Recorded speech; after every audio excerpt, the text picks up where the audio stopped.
ರಥಸಪ್ತಮಿ ಸೋಮವಾರದಿಂದ ಶನಿವಾರ ಸಂಜೆ 6 ಗಂಟೆಗೆ. ಇದು ಬಿಸ್ನೆಸ್ ಅಷ್ಟೇ ಮಾತಾಡಬೇಕು.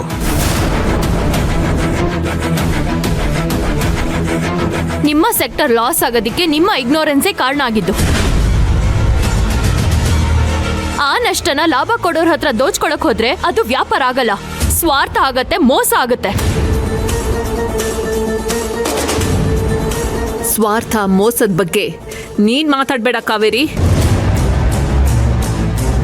ಇದು ನಮ್ ಸೆಕ್ಟರ್, ನಮ್ ಬಿಸ್ನೆಸ್. ಈ ರೂಲ್ಸ್ನ ನಾವು ಸಕ್ಸಸ್ಗೋಸ್ಕರ ಹೇಗ್ ಬೇಕಾದ್ರೂ ಚೇಂಜ್ ಮಾಡ್ತೀವಿ.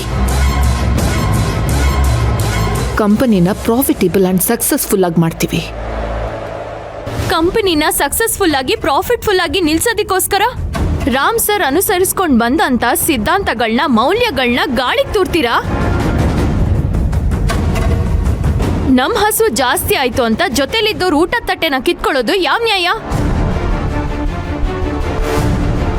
ನೀವು ಡೀಲ್ ಬೇಡ ಅಂದ್ರೆ ಅವ್ರು ಕ್ಯಾನ್ಸಲ್ ಮಾಡ್ಕೊಂಡು ಹೊರಡ್ಬೋದು. ಆದ್ರೆ ನಿಮ್ಮ ಈ ನಡವಳಿಕೆಯಿಂದ ಮುಂದೆ ಯಾರು ನಮ್ ಜೊತೆ ಡೀಲ್ ಮಾಡ್ಕೊಳ್ಳೋದಿಕ್ಕೆ ಬರಲ್ಲ. ಕಾಫಿ ಎಷ್ಟೇ ರುಚಿಯಾಗಿದ್ರು, ಎಷ್ಟೇ ಘಮ ಘಮ ಅಂತ ಸುವಾಸನೆ ಬರ್ತಾ ಇದ್ರು, ಅದನ್ನ ಮಾರೋನ್ ಕೈ ಬಾಯಿ ಶುದ್ಧ ಇಲ್ಲ, 3 ಹೊತ್ತು ಕಸ್ಟಮರ್ಸ್ ಜೊತೆ ಜಗಳ ಆಡ್ತಾ ಇದ್ರೆ ಆ ಕಾಫಿ ತಗೊಳ್ಳೋದಿಕ್ಕೆ ಯಾರು ತಾನೇ ಮುಂದೆ ಬರ್ತಾರೆ?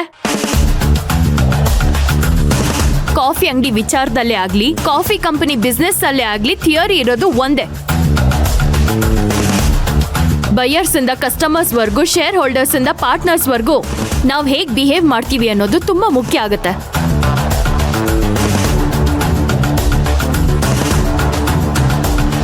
ಒಂದು ಸಣ್ಣ ಕಂಪನಿನ ದೊಡ್ಡ ಸಾಮ್ರಾಜ್ಯವಾಗಿ ನಿಲ್ಸೋದಿಕ್ಕೆ ರಾಮ್ ಸರ್ ಉದಾಹರಣೆ ಆದ್ರೆ, ಅದೇ ಸಾಮ್ರಾಜ್ಯನ ಬೀಳ್ಸೋದಿಕ್ಕೆ ನಿಮ್ ಈ ಬಿಹೇವಿಯರೇ ಕಾರಣ ಆಗ್ಬಾರ್ದು. ಅದನ್ನ ಅರ್ಥ ಮಾಡ್ಕೊಳ್ಳಿ. ನೀನ್ ನನಗ್ ಫಿಲಾಸಫಿ ಹೇಳೋದಕ್ ಬರ್ಬೇಡ, ಅದನ್ನ ಕೇಳಕ್ ನಾನ್ ತಯಾರಿಲ್ಲ. ಏನು, ನಿನ್ನ ಮೀರಿ ಗೆಲ್ಬಾರ್ದು ಅಂತ ಅಡ್ಡಿ ಮಾಡ್ತಿದ್ಯಾ?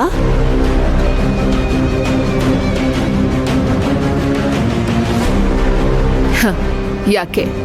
ಸೋತ್ರೆ ಮನೆ ಕಂಪನಿನ ಬಿಟ್ಟು ಹೋಗ್ಬೇಕು ಅಂತ ಭಯನಾ? ಭಯನಾ? ನನಗ್ಯಾಕೆ ಭಯ? ಭಯ ಪಡೋದಿಕ್ಕೆ ಇಲ್ಲಿ ಯಾವುದು ನಂದಲ್ಲ. ಹೋಗುವಾಗ ನಾನು ಇಲ್ಲಿಂದ ಯಾವುದನ್ನು ತಗೊಂಡು ಹೋಗೋದಿಲ್ಲ.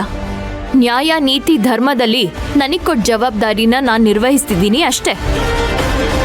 ಕಾತಿ, ಇವಳ ಹತ್ರ ಏನು ಮಾತಾಡ್ತಾ ಇದೀಯಾ? ಸರ್, ನೀವೇನು ಡಿಸೈಡ್ ಮಾಡಿದ್ರಿ ಹೇಳಿ. ಇಲ್ಲಿ ಯಾರೇ ಏನೇ ಡಿಸೈಡ್ ಮಾಡಿದ್ರು ಫೈನಲ್ ಆಗಿ ಡಿಸೈಡ್ ಮಾಡಬೇಕಾಗಿರೋದು ನಾನು.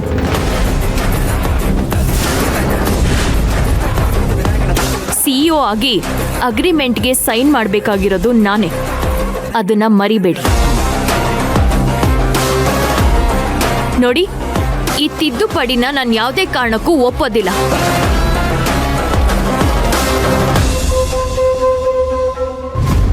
ಸರ್, ನಿಮ್ಮ ಡೀಲಲ್ಲಿ ಯಾವುದೇ ರೀತಿ ಚೇಂಜಸ್ ಇಲ್ಲ. ನಿಮ್ಗೆ ಇನ್ನು ಮುಂದೆ ಯಾವುದೇ ಥರ ಸಮಸ್ಯೆ ಆದರೂ ಇಮಿಡಿಯೇಟ್ ಆಗಿ ನನ್ನ ಕಾಂಟ್ಯಾಕ್ಟ್ ಮಾಡಿ. ಸರ್, ನೀವಿನ್ನು ಹೊರಡ್ಬೋದು. Thank you madam. Thank you so much.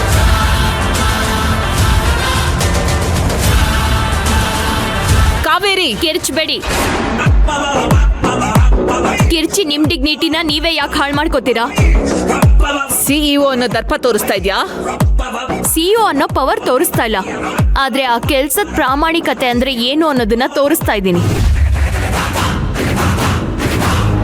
ನೋಡಿ, ನಮ್ ಲಾಭಕ್ಕೋಸ್ಕರ ಕೊಟ್ಟಿರೋ ಮಾತನ್ನ ತಪ್ಪೋದು, ಡೀಲ್ನ ಕ್ಯಾನ್ಸಲ್ ಮಾಡ್ಕೊಳ್ಳೋದು ಸರಿಯಲ್ಲ. ಇದಕ್ ನಾನು ಒಪ್ಪಲ್ಲ, ರಾಮ್ ಸರ್ ಒಪ್ಪಲ್ಲ. ಇಂಥ ಕೆಲ್ಸಗಳನ್ನ ಮಾಡಿ ದಯವಿಟ್ಟು ನಿಮ್ ಹೆಸರಲ್ಲಿರೋ ನಿಮ್ ಕಂಪನೀಸ್ನ ಅದ್ರ ಶೇರ್ಸ್ಗಳನ್ನ ಕಳ್ಕೋಬೇಡಿ.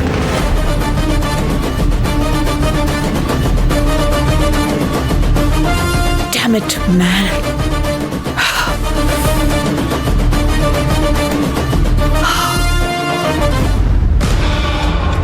What nonsense is this, ಪ್ರಬಲ? ನಾವ್ ಡೀಲ್ ಓಕೆ ಮಾಡಿ ಕರ್ಕೊಂಡ್ ಬಂದಿದ್ ಕ್ಲೈಂಟ್ ಮುಂದೆ ನಮಗೆ ಅವಮಾನ ಮಾಡಿ, ನಮ್ಮನ್ನ ವಿಲ್ಲನ್ ಆಗಿ ಪೋರ್ಟ್ರೇ ಮಾಡಿ 7 ದೊಡ್ಡ ಹೀರೋಯಿನ್ ಆಗ್ಬಿಟ್ಲು. ಹೌದು ಕಾತಿ, ಅವಳು ಚಾಲೆಂಜ್ ಹಾಕಿ ನಮಗೆ ಆಕಾಶ ತೋರಿಸಿದ್ಲು. ನಾವು ಖಾಲಿ ಆಗಿರೋ ಆಕಾಶ ನೋಡಿ ಹಕ್ಕಿಗಳ ಥರ ಹಾರಾಡಬೇಕು ಅಂತ ಕನಸುಗಳನ್ನ ಕಟ್ಕೊಂಡ್ವಿ. ಆದರೆ ಗಾಳಿಪಟದ ಬಾಲಂಗೋಚಿಯಾಗಿ ನಾವಿಬ್ರು ಹಾರಕ್ಕೆ ಹೋದ್ರೆ ಗಾಳಿಪಟನ ಹಾರಕ್ಕೆ ಬಿಡದೆ ಲಗಾಮ್ ಅಂತ ಹೇಳ್ತಾರೆ ನೋಡು, ಆ ಗಾಳಿಪಟ ಕಟ್ಟಿರೋ ದಾರನ ಅವಳ ಕೈಲಿಟ್ಕೊಂಡಿದ್ದಾಳೆ. ಇದು ನಮಗೆ ಗೊತ್ತೇ ಆಗಲಿಲ್ಲ. ಅದನ್ನ ಈಗ ಅವಳು ನಮಗೆ ಗೊತ್ತು ಮಾಡಿಸಿದಾಳೆ. ಅವಳ ಕಂಟ್ರೋಲಲ್ಲಿ ಇರೋದಕ್ಕೆ ನಾವು ಎಲ್ಲರ ಹಾಗೆ ಕೆಲಸದವ್ರಲ್ಲ ಪ್ರಭಾ.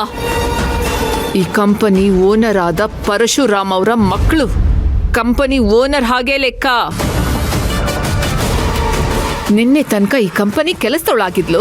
ಕಳ್ಳ ದಾರಿಗೆ ಬಂದು ಈ ಕಂಪನಿಗೆ ಯಜಮಾನಿಯಾಗಿ ನಮ್ಮನ್ನೆಲ್ಲ ಕೆಲಸದವ್ರನ್ನಾಗಿ ಮಾಡೋದಕ್ಕೆ ಹೊರಟಿದ್ದಾಳೆ. ಅದು ಈ ಜನ್ಮದಲ್ಲಿ ಸಾಧ್ಯ ಇಲ್ಲ.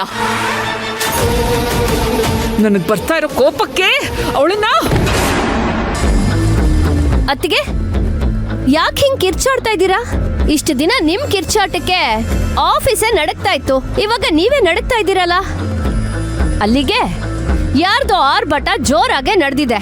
ಮಲ್ಲಿಕಾ, ನನಗೆ ಮುಂಚೆನೆ ತಲೆ ಕೆಟ್ಟ ಹೋಗಿದೆ, ಇನ್ನ ತಲೆ ಕೆಡಿಸ್ಬೇಡ. ಆ ಕಾವೇರಿ ನನ್ನನ್ನ ಅವಮಾನ ಮಾಡಿ ಕಳ್ಸಿದಾಳೆ. ಉರಿತಾ ಇರೋ ಬೆಂಕಿಗೆ ತುಪ್ಪ ಸುರಿಬೇಡ. ನಾನ್ ತುಪ್ಪ ಸುರಿತಾ ಇಲ್ಲ ಅತ್ತಿಗೆ.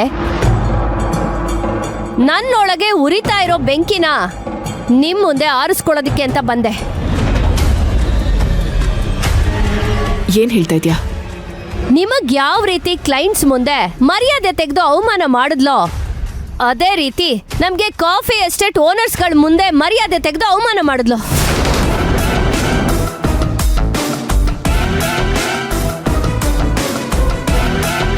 ಹೌದಕ್ಕ, ಮಲ್ಲಿಕಾ ಹೇಳ್ತಿರೋ ನಿಜ. ಆ ಎಸ್ಟೇಟ್ ಓನರ್ಸ್ ಮುಂದೆ ನಮ್ಮ ಮರ್ಯಾದೆ ತೆಗೆದು ನಮ್ಗೆ ಅವಮಾನ ಮಾಡಲ್ಲ ಆ ಕಾವೇರಿ. ಈ ಸೆವಿಟ್ ಕಾಫಿ ಬಿಸ್ನೆಸ್ ಅಲ್ಲಿ ರೆವಲ್ಯೂಷನ್ ಮಾಡೋಣ, ಸೆವಿಟ್ ಕಾಫಿ ಉತ್ಪಾದನೆ ಪ್ರೊಸೆಸ್ ಮಾಡೋಣ ಅಂತ ನಾನಿದ್ರೆ, ಆದ್ರೆ ಎಸ್ಟೇಟ್ ಓನರ್ಗಳು ಒಪ್ಲೇ ಇಲ್ಲ. ನಾನು ಅವ್ರಿಗೆ ವಾರ್ನ್ ಮಾಡ್ತಾ ಇದ್ರೆ ಆ ಕಾವೇರಿ ಬಂದು ಅವ್ರ ಪರ ನಿಂತ್ಲು.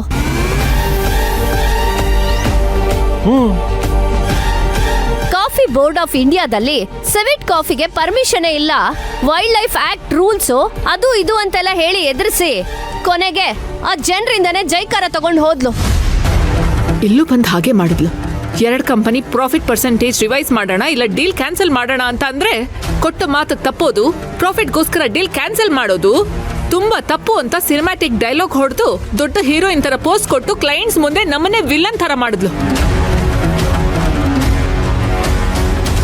ಇದನ್ನೆಲ್ಲ ನೋಡ್ತಾ ಇದ್ರೆ ಅವಳು ಮಾವನ ಮುಂದೆ ತುಂಬ ಒಳ್ಳೆಯವಳಾಗೋದಕ್ಕೋಸ್ಕರ ಈ ರೀತಿ ನಮಗೆ ಚಾಲೆಂಜ್ ಹಾಕ್ತಾ ಇದ್ದಾಳೆ. ನಾವು ಯಾರು ಗೆಲ್ಲಬಾರ್ದು ಅನ್ನೋದು ಅವಳ ಉದ್ದೇಶ.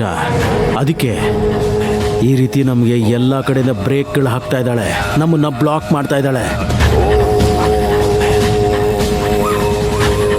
ಹೌದು ಪ್ರಬಲ, ನೀನ್ ಹೇಳ್ತಾ ಇರೋದು ನಿಜ ಅನಿಸ್ತಿದೆ. ಅವಳಿಗೆ ಜೆನ್ಯೂನ್ಲಿ ನಾವ್ ಯಾರು ಸಾಧಿಸೋದು ಬೇಕಾಗಿಲ್ಲ. ನಾವೆಲ್ಲರೂ ಯೂಸ್ಲೆಸ್ ಅಂತ ಅಪ್ಪನ್ ಮುಂದೆ ತೋರಿಸಿ ನಮ್ಮನ್ನೆಲ್ಲ ಬೀದಿಗೆ ಹಾಕಿ ಅವಳೊಬ್ಳೆ ಇಲ್ಲಿ ಮಹಾರಾಣಿಯಾಗ ಹೊರಟಿದ್ದಾಳೆ. ಕಾವೇರಿ ಆಸೆ ಆಗೆ ಉಳಿಬೇಕು. ಅವಳ ಸೌಮ್ಯವಾದ ಮುಖದ ಹಿಂದೆ ಕ್ರೂರವಾದ ಮುಖ ಇದೆ ಅಂತ ಮಾವನ್ಗೆ ಗೊತ್ತಾಗ್ಲೇಬೇಕು.